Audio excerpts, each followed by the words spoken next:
Good morning, students. We are discussing different theories of personality. And we have already studied the type theory and psychoanalytical theory of personality.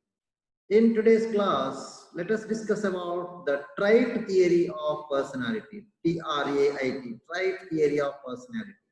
What is this theory? So by studying this, you will understand many components of the trait perspective of the personality. First of all, we will have an introduction of this theory. Trait researchers attempt to define personality in terms of stable and enduring behavior patterns. Andre stable ಮತ್ತು enduring behavior pattern ಇದೆಯಲ್ಲ, ವ್ಯಕ್ತಿಗಳ behavior pattern ಆಧಾರದಲ್ಲಿ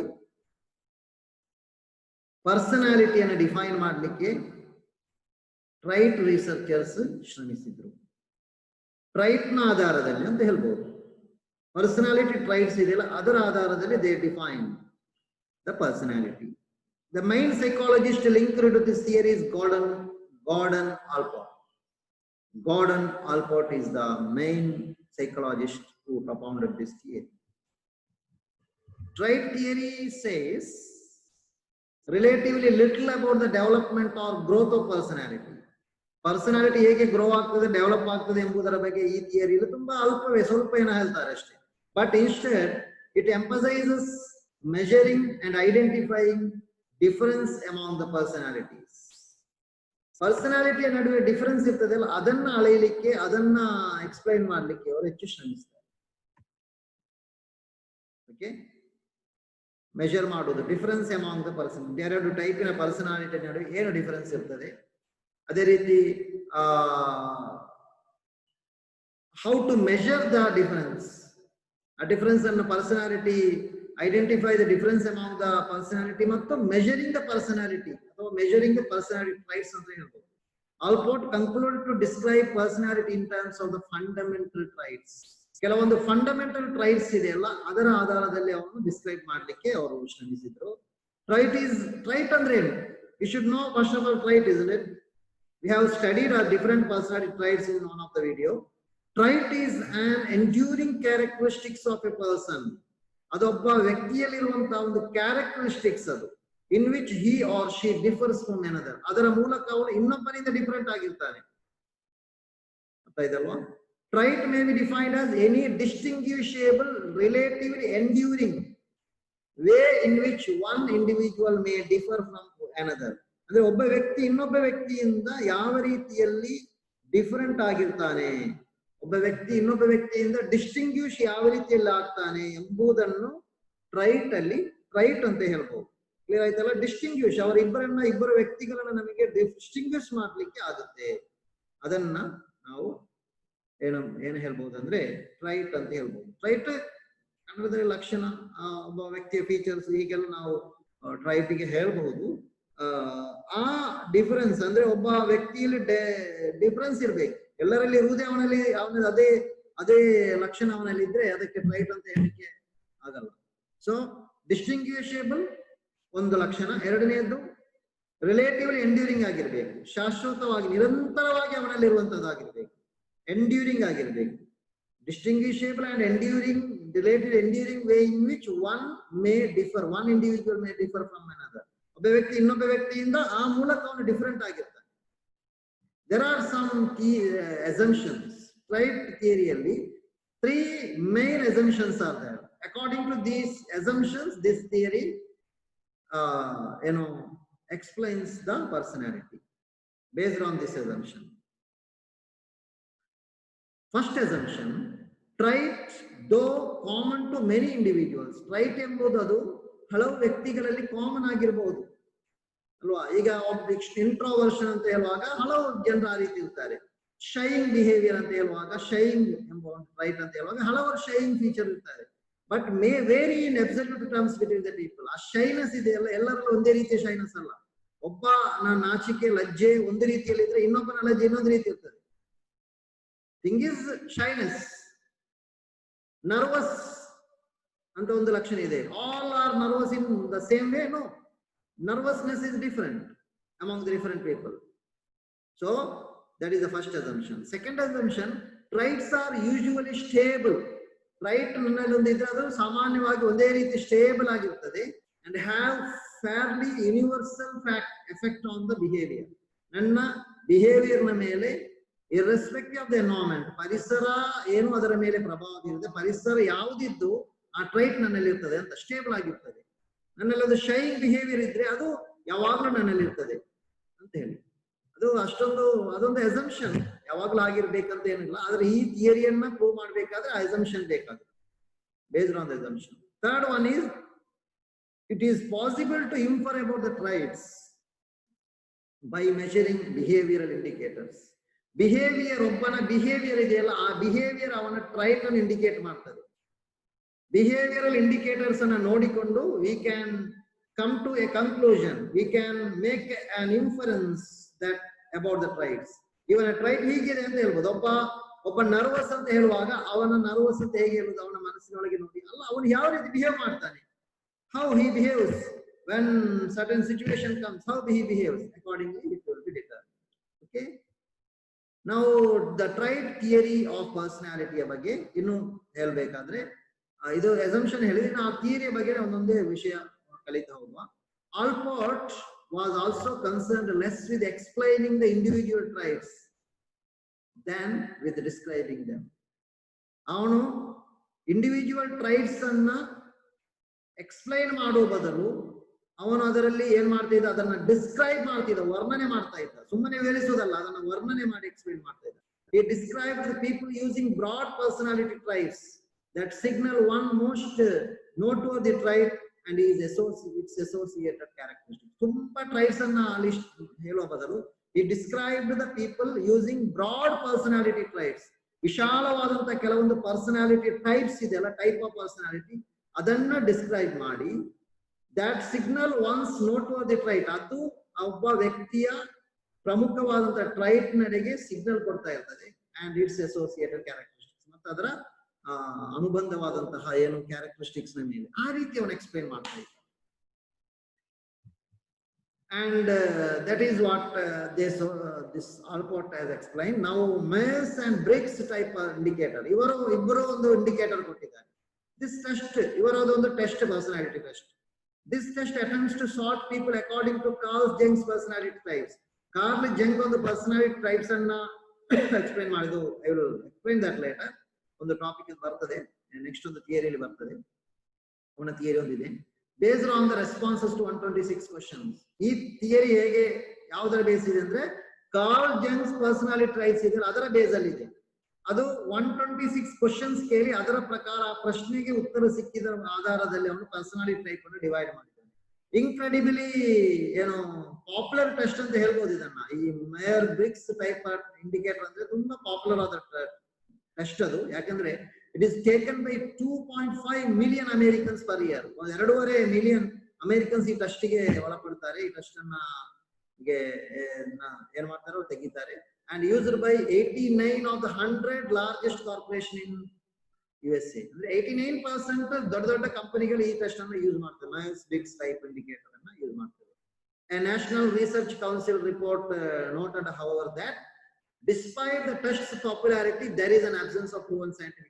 ಇಷ್ಟೆಲ್ಲ popular ಆಗಿದೆ, ಅಷ್ಟು popular ಆಗಿದೆ, but scientifical ಅದನ್ನ ಏನು ಪ್ರೂವ್ ಮಾಡ್ಲಿಕ್ಕೆ ಸಾಧ್ಯ ಆಗಲಿಲ್ಲ. It is not scientifically proven. So exploring traits ಯಾವ ರೀತಿಯಲ್ಲಿ ಮಾಡ್ಬೋದು. Allport and a colleague counted all the words that could describe someone in an unabridged dictionary. Andre that, and they discovered that there are 17,953 traits. Dictionary ಅನ್ನು ನೋಡಿ, unabridged dictionary ಅನ್ನು ನೋಡಿ, traits ಅನ್ನು explain ಮಾಡುವ ಪದಗಳನ್ನ ಪಟ್ಟಿ ಹಾಕಿ ಎಷ್ಟು ಪದ ಸಿಕ್ಕಿದೆ ಅವರಿಗೆ? 17,953 ಟ್ರೈಟ್ಸ್ ಸಿಕ್ಕಿತ್ತು. ಇಷ್ಟು ಟ್ರೈಟ್ಸ್ ಇದೆ ಅಂತ. Realising the need for reducing the number of traits, ಅವರು ಅದನ್ನ ಅಷ್ಟು ಈ 17,953 ನೆನಪಿಡ್ಲಿಕ್ಕೆ ಸಾಧ್ಯ ಉಂಟಾ? Difficult, isn't it? It is difficult. So they have reduced it to number of tribes and reduce ಮಾಡಿದ್ರು. Cattle isolated, cattle ಏನ್ ಮಾಡಿದ ಒಬ್ಬ expert, he has isolated 171 tribes. ಅವನು ಅದರಿಂದ 171 ಟ್ರೈಬ್ಸ್ ಗೆ ಅದನ್ನು ರೆಡ್ಯೂಸ್ ಮಾಡಿ ಅಷ್ಟನ್ನು ಐಸೋಲೇಟ್ ಮಾಡಿಬಿಟ್ಟು 171 ಟ್ರೈಬ್ಸ್, ಅದು ಕಷ್ಟ ಇದೆ ಅಲ್ವಾ. Then it is reduced to 16 traits, ಮತ್ತೆ ಅದನ್ನು 16 ಟ್ರೈಬ್ಸ್ ಗೆ ರೆಡ್ಯೂಸ್ ಮಾಡಲಾಯಿತು. ಓಕೆ, ಅರೌಂಡ್ 16 ಅದರಲ್ಲೊಂದು ಅದನ್ನು ನಾನು ಕೊಟ್ಟಿದ್ದೇನೆ ಇಲ್ಲಿ ನೋಡಿ. 16 ಪ್ರೈಮರಿ ಟ್ರೈಬ್ಸ್, ಒಂದು ಟ್ರೈಬ್ ಬಿಟ್ಟು ಹೋಗಿದೆ. ಓಕೆ, ಅದು ಸ್ಲೈಡ್ ನ ಕೆಳಗೆ ಹೋಗ್ಬೋದು ಬಿಡಿ. ಸೊ ಇದನ್ನು ನೋಡುವ ಈಗ. ರಿಸರ್ವ್ಡ್ ಔಟ್ ಗೋಯಿಂಗ್, ಇದನ್ನ ನಾನು ಎಕ್ಸ್ಪ್ಲೈನ್ ಮಾಡ್ತಾ ಹೋಗುದಿಲ್ಲ, ನೀವು ತಗೊಂಡ್ರೆ ಸಾಕು, ಎಲ್ಲ ಅರ್ಥ ಆಗ್ತದೆ. Reserved out going, less intelligent, more intelligent, affected by feeling, emotionally stable, ಸಬ್ಮಿಸಿವ್, dominant, serious, happy go lucky, expedient, conscientious, timid, venturesome, tough minded, sensitive, trusting, suspicious. ಈ ರೀತಿ ಬೇರೆ ಬೇರೆ ಟ್ರೈಬ್ಸ್ ಅನ್ನು ಅವರು ಲಿಸ್ಟ್ ಮಾಡಿದ್ದಾರೆ. You can just read it. Okay, factor analysis ಅಂತ ಇನ್ನೊಂದು ರೀತಿಯಲ್ಲಿ ಇದನ್ನ ಟ್ರೈಬ್ಸ್ ಥಿಯರಿಯಲ್ಲಿದೆ. By isolating different dimensions of personality by using factor analysis, ಅಂದ್ರೆ isolating important dimensions of the personality, ಪರ್ಸನಾಲಿಟಿಯಲ್ಲಿರುವಂತ ಪ್ರಮುಖವಾದಂತ ಡೈಮೆನ್ಷನ್ಸ್ ಅನ್ನು ಐಸೋಲೇಟ್ ಮಾಡಿದರು. ಆ ರೀತಿ ಮಾಡಿ ಫ್ಯಾಕ್ಟರ್ ಅನಾಲಿಸಿಸ್ ಮಾಡೋದು. ಇದು ಅಂದ್ರೆ ಹ್ಯಾನ್ಸ್ ಐಸೆಂಕ್ ಮತ್ತು ಸಿಬಿಲ್ ಐಸೆಂಕ್ ಅವರು proposed that two primary genetically influenced dimensions will explain normal individual variations. ಸಾಮಾನ್ಯವಾಗಿ ಇರುವಂತಹ ಇಂಡಿವಿಜುವಲ್ ವೇರಿಯೇಷನ್ಸ್ ಇದೆಯಲ್ಲ, ಅದನ್ನ ಎರಡು ಡೈಮೆನ್ಷನ್ ಜೆನೆಟಿಕಲಿ ಇನ್ಫ್ಲುಯೆನ್ಸ್ಡ್ ಡೈಮೆನ್ಷನ್ಸ್ ಇದೆಯಲ್ಲ, ಅದು ಎಕ್ಸ್ಪ್ಲೈನ್ ಮಾಡ್ತದೆ ಅಂತ ಹೇಳ್ತಾರೆ. That is we have already studied. ಅದು ನಾವು ಈಗಾಗಲೇ ಸ್ಟಡಿ ಮಾಡಿದ್ದೇವೆ. ಏನಂದ್ರೆ extraversion and introversion and emotional stability and emotional instability ಅಂತ, ಇದು ಎರಡು. ಒಂದನೇದು ಎಕ್ಸ್ಟ್ರೋವರ್ಷನ್ ಆಯ್ತು ಸ್ಪೆಲ್ಲಿಂಗ್, ಎಕ್ಸ್ಟ್ರೋವರ್ಷನ್ ಅಂಡ್ ಇಂಟ್ರೋವರ್ಷನ್. ಮತ್ತೆ ಇನ್ನೊಂದೇನು emotional stability and emotional instability. Emotional stability ಇರ್ತದೆ, ಇಮೋಷನಲ್ ಇನ್ಸ್ಟೆಬಿಲಿಟಿ ಇರ್ತದೆ. ಅದು ಇದನ್ನ ಎಕ್ಸ್ಪ್ಲೈನ್, ಆ ರೀತಿ ಇವರು ಎಕ್ಸ್ಪ್ಲೈನ್ ಮಾಡಿದರು. ಕ್ಲಿಯರ್ ಆಯ್ತಲ್ವಾ? Okay, so this is one more, this one. Next we will discuss about that biology and personality. ಇದೆಲ್ಲ ತುಂಬಾ ವಿಷಯಗಳು, ಎಲ್ಲವನ್ನ ನಾನು ಎಕ್ಸ್ಪ್ಲೈನ್ ಮಾಡ್ತಾ ಹೋಗೋದಿಲ್ಲ, ಜಸ್ಟ್ ನಿಮಗೆ ನೋಟ್ ಬೇಕಾದ್ರೆ ಮಾಡಿಬಿಡ್ಬೋದು. ಬಯಾಲಜಿಗೂ ಪರ್ಸನಾಲಿಟಿಗೂ ಸಂಬಂಧ ಇದೆ. Brain activity scans do indicate extroverts and introverts differ in their level of the brain arousal. Introvert ಮತ್ತು ಎಕ್ಸ್ಟ್ರೋವರ್ಟ್ ಇದ್ದಾರಲ್ಲ, ಅವರ ಬ್ರೈನ್ ಅರೌಸಲ್ ಅಲ್ಲಿ, ಬ್ರೈನ್ ಅಲ್ಲಿ ಉತ್ತೇಜನದಲ್ಲಿ ಅವರು ಡಿಫರೆಂಟ್ ಆಗಿರ್ತಾರೆ. Jerome Kagan believes that heredity, by influencing the autonomic nervous system reactivity, also influences temperament and behavioral style, which help to define the personality. ಈ ರೀತಿಯಾಗಿ ಒಂದು ಬಯಾಲಜಿಕಲ್ ಆದಂತ ಒಂದು ಎಫೆಕ್ಟ್ ಇದೆ ಅಂತ. ಬಯಾಲಜಿಕಲ್ ಆಗಿ ಹೆರಿಡಿಟರಿ ಆಗಿ ಎಫೆಕ್ಟ್ ಆಗ್ತದೆ. Nervous system, autonomic nervous system reactivity ಇದೆಯಲ್ಲ, ಅದು ಇನ್ಫ್ಲುಯೆನ್ಸ್ ಆಗ್ತದೆ. ಅದೆಲ್ಲವೂ ನಮ್ಮ ಟೆಂಪರಮೆಂಟ್ ಮೇಲೆ, ಬಿಹೇವಿಯರಲ್ ಸ್ಟೈಲ್ ನ ಮೇಲೆ ಇನ್ಫ್ಲುಯೆನ್ಸ್ ಆಗ್ತದೆ. ಅದು ಪರ್ಸನಾಲಿಟಿಯನ್ನು ಡಿಫೈನ್ ಮಾಡಲಿಕ್ಕೆ ಹೆಲ್ಪ್ಫುಲ್ ಆಗ್ತದೆ. ಸೊ ಇದೆಲ್ಲ ಬೇರೆ ಬೇರೆ ಅಸೆಸಿಂಗ್ ಟ್ರೈಟ್ಸ್ ಅಂತೆಲ್ಲ ಇದೆ. ಇಷ್ಟೆಲ್ಲ ನಿಮಗೆ ಬೇಕಾಗಿಲ್ಲ. ಪರ್ಸನಾಲಿಟಿ ಇನ್ವೆಂಟರೀಸ್ ಅಂತ ಹೇಳ್ತಾರೆ, ಪರ್ಸನಾಲಿಟಿ ಇನ್ವೆಂಟರೀಸ್ ಅಂತ ನೋಡಿದ್ರು. The trait perspective, big 5 personality traits, ಇದನ್ನ ನಾನು ಮೊನ್ನೆ ಎಕ್ಸ್ಪ್ಲೈನ್ ಮಾಡಿದ್ದೇನೆ.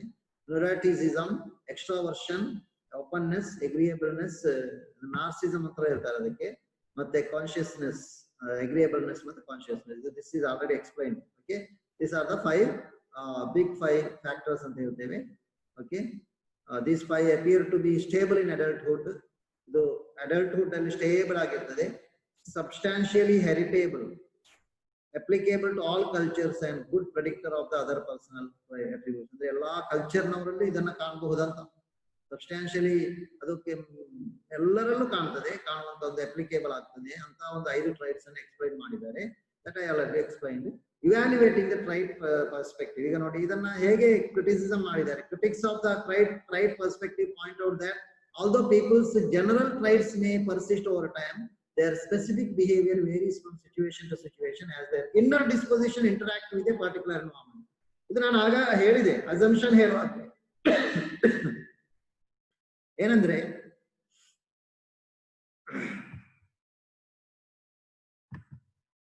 assumption ಅನ್ನು ನಾನು ಎಕ್ಸ್ಪ್ಲೈನ್ ಮಾಡುವಂತ ಸಂದರ್ಭದಲ್ಲಿ ಈ ವಿಷಯವನ್ನು ಹೇಳಿದೆ. ಅಂದ್ರೆ ಕ್ರಿಟಿಕ್ಸ್ ಹೇಳುವಂತದ್ದು ಅದನ್ನೇ.